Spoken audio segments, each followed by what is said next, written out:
Всем привет! Скоро майские. Решил вам показать, как обстоят дела с шашлыками в Панаме. Вот, соответственно, возможно, кто-то здесь и делает шашлыки, но на самом деле чаще всего готовится мясо на гриле. Вот, поэтому давайте вам все покажу, расскажу. У нас есть вот такой прекрасный экземпляр. Это говядина, которая куплена в местном магазине. Вы можете заметить на ней прекрасные цифры, что стоимость килограмма здесь $10,5. Вот, соответственно, такая пачка почти 1200 грамм, $12,5. Мне обошлась. Сейчас мы подготовим мясо, затем мы запустим, раскочегарим вот этого вот гражданина, который уже в таком не очень приглядном состоянии, но, как говорил один великий актер, старый, но не бесполезный. По дороге вам что-нибудь покажу, расскажу, как вообще все это готовится.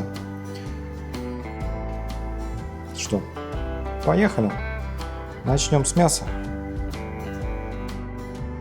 Как видите, я уже немножечко мясо распаковал. Давайте к ключевым моментам по обработке мяса. Соответственно, оно должно быть... Надо его выложить из холодильника, не то чтобы прям комнатной температуры. Солить, поперчить по вкусу. Да, достаточно много, на самом деле. Обычно там рассыпают соль, с двух сторон макают это все. Вот, что надо сказать про мясо. Помимо того, что это говядина, это стейки рибай. Да, это мраморное мясо. Здесь достаточно много жилок. Соответственно, солим, перчим с двух сторон и оставляем это все лежать. Соответственно, желательно это делать где-то за 30-45 минут до того, как оно попадет на сам гриль.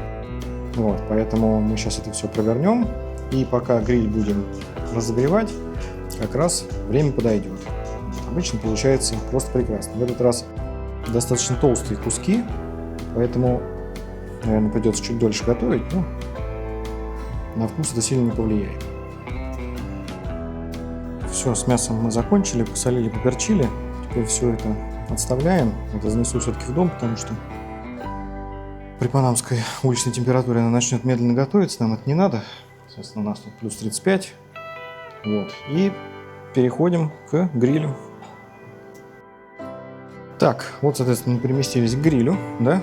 2 шага влево сделали. Смотрите, что нам надо сделать. Я уже его, естественно, почистил, да? Как смог, убрал предыдущие угли. Теперь нам надо засыпать новые угли в стартер. Для тех, кто никогда с грилем не работал, соответственно, есть вот такая металлическая бочка специальная, в которую засыпаются угли, они в ней же разжигаются для удобства, потом они пересыпаются в сам гриль. Мы даем ему немножечко прогреться, минут 10, да, и после этого начинаем готовить мясо. Вот, так как я сказал, то, что куски в этот раз достаточно толстые, поэтому мы сделаем магию монтажа. Вот, и воспользуемся 2 стартерами. Такое никто не запрещает, да, использовать магию за пределами Хогвартса, потому что на самом деле, если вы только задумываетесь о том, чтобы взять гриль, не рекомендую вам брать вот такой вот здоровенный квадратный, да, вот какая-то там фирма. Вот, рекомендую вам брать, конечно, чайник от Вебера, который Кеттлер, да, такой типа сферический гриль, потому что он поменьше, он быстрее разогревается. Если вы вот так же, как и я, готовите там по 3 куска мяса, то вот такой вот огромный гриль вам, конечно, вообще не пригодится. Вот, потому что надо тратить больше углей на его разогрев.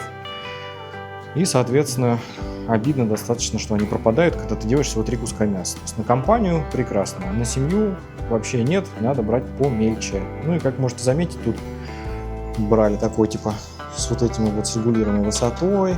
Она там все уже проржавело, поэтому я ее на всякий случай не регулирую, чтобы она вообще в принципе не отвалилась и не упала. Вот. Так что такие дела.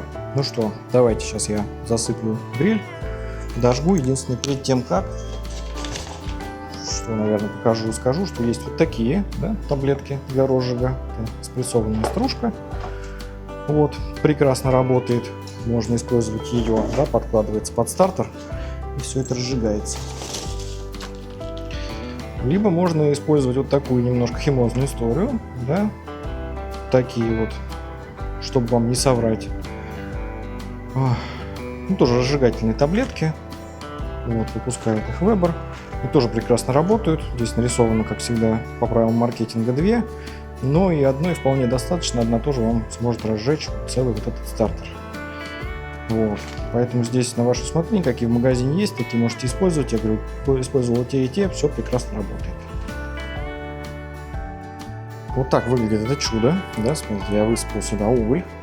Соответственно, так как все это делается для видео, то здесь будет праздник вообще невероятный. Смотрите, получается у нас пакет 2 с небольшим килограмма, 2,300, да, вот он полностью, соответственно, в 2 стартера поместился. Рекомендуют вообще вот так вот типа, с горкой не насыпать, немножко оставлять сверху, чтобы было пустое. И, соответственно, для того, чтобы было интереснее, сейчас мы одну ногу побреем станком, да, а вторую оставим обрастать. Да, соответственно, под один стартер мы положим спрессованную стружку, под другой химозные веберовские таблетки. Жена говорит, что они воняют, когда горят. Я не чувствую. Возможно, это последствия ковида. Может быть, просто я такой человек. Вот, поэтому мы сейчас под один положим спрессованную таблетку, под другую вот это вот. 2, да, как в рекламе. И посмотрим, какой будет результат, какой стартер быстрее разгорится, вот, какие лучше разгорятся и так далее и тому подобное. Но сразу же вам дам, наверное, спойлер к тому, что в целом разницы никакой нет, чем разжигать, да, здесь все зависит от угля, потому что вы можете видеть, что здесь осталась мелкая такая щепа дурацкая, вот эти вот, соответственно, здесь будет хуже проходить кислород, и я вам могу почти со 100% уверенностью сказать, что вот этот стартер будет хуже разгораться, неважно, что мы под него положим. Здесь, соответственно, у нас угли крупнее, здесь будет проходить кислород, он будет разгораться лучше. Ну, посмотрим ближе к концу видео, какой я профессионал. Если что-то пойдет не так, сделаю дисклеймер, что был неправ. Соответственно, решил вам подснять, как они горят вообще без стартера. Как видите, химозные таблетки, конечно, мое почтение в сравнении со спрессованной стружкой. Ну, посмотрим. Так, ну вот, соответственно, процесс пошел. Да? Соответственно, здесь мы можем увидеть, что я не мухрую, да, справа у нас таблетки, слева спрессованная стружка натуральная. Вот. И по размерам угля тоже можно посмотреть, что крупный остался слева, мелкий справа. Да, для работы со всем этим добром, соответственно, вам нужна огнеупорная перчатка. Вообще рекомендуется, конечно, 2, потому что здесь вы одной будете браться здесь, а второй вот за вот эту штуку, чтобы удобнее было высыпать. Вот. Поэтому давайте сейчас я поставлю таймер на 10 минут. Крупный уголь обычно за это время уже разгорается, в принципе, а вот мелкий так себе, поэтому посмотрим. Так, значит, у нас прошло 10 минут. Смотрите, какой у нас результат. Давайте начнем с розжига. Да? Значит, у нас спрессованная стружка до сих пор горит, а таблетки у меня потухли, наверное, минут через 7. Вот, то есть они уже давно как бы нет. Но, тем не менее, смотрите, получается, с правой стороны у нас угли обуглились даже сверху, да, немножко побелели, видно. Слева они в процессе разгорания, но видите, пламя уже пробивается. То есть, как я говорил, левый стартер, слово забыл, разгорается быстрее. Но, тем не менее, соответственно, пока этого еще недостаточно, поэтому я оставлю их еще на 5 минут, чтобы они еще 5 минут погорели. Ну вот, соответственно, прошло еще 5 минут, итого 15 минут. Вот приблизительно такой результат мы ожидали от углей, да, чуть-чуть поближе, достаточно жарко. Вот, все, они разгорелись, сейчас их надо высыпать, и потом расскажу, что дальше. Я, соответственно, высыпал угли, можно посмотреть, как это выглядит, положил решетку на место. Вот, теперь самое главное, что есть в гриле, это термометр. И нам, соответственно, при готовке стейков рибай нужна температура порядка 250 градусов Цельсия. Вот, так как мы использовали 2 стартера, у нас температура уже подбирается к 170. Вот, поэтому обычно все равно я даю грилю 10 минут прогреться, да, чтобы металл, чтобы корпус больше не забирал тепло. И после этого можно будет зачистить решетку повторно, потому что она защищается после готовки специальной металлической щеткой со скребком. Вот. И, соответственно, перед новым процессом готовки мяса. Что, у нас прошло 10 минут. Смотрим. как в аптеке, 250 градусов. Все, пора класть мясо. Все, я тут за кадром, соответственно, почистил решетку, выложил мясо. Вот так вот скромно это выглядит. То, о чем я говорил, да, огромный гриль, 3 куска мяса. Теперь мы это оставляем где-то на 5 минут, потому что сейчас, пока мы закроем крышку, у нас температура 250, она как бы улетучилась, да, осталось лишь 170 в таком режиме. С одной стороны 5 минут, с другой стороны 5 минут. И потом покажу финальный результат.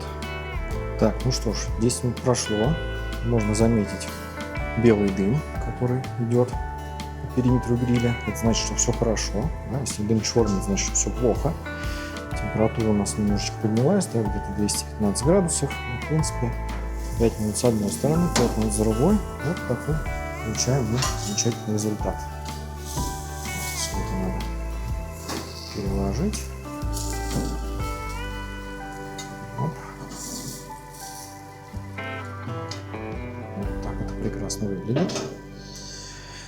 И, соответственно, ему надо дать 15 минут отдохнуть. Да? Для тех, кто не в курсе, соответственно, мясо должно доготовиться внутри.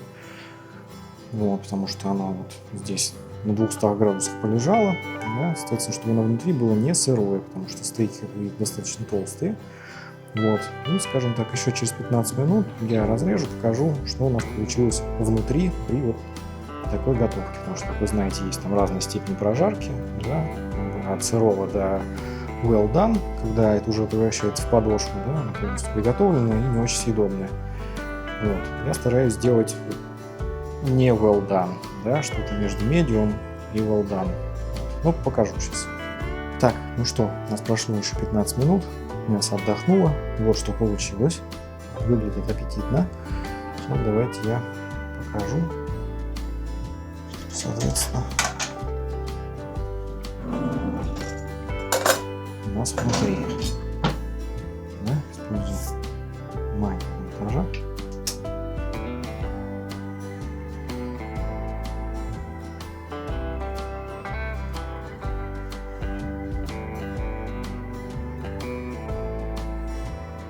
Можно заметить, что мясо очень мягкое, оно не превратилось в подошву, и внутри у нас практически well done, но очень сочно. Такие дела. Поэтому всем приятного аппетита. Не забывайте подписываться на канал. Увидимся в следующем видео.